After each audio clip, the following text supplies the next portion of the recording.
Kalau kamu tak ambil tindakan, kalau Datuk Seri Anwar masih lagi mempertahankan Azam Baki, maka rakyat akan kata ini bukan cerita Azam Baki semata-mata, ini adalah kerana ia berkait dengan Anwar Ibrahim.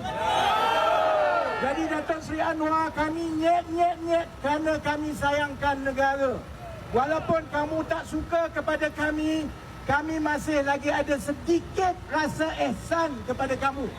Supaya bila rakyat marah, kamu takkan jatuh bersama-sama dengan Azam Baki. Sebab itu, saya minta supaya yang dalam kerajaan, terutamanya wakil-wakil daripada DAP, wakil-wakil daripada Amanah, wakil-wakil daripada PKR, lama mana lagi kamu nak angguk-angguk pasal perkara ini?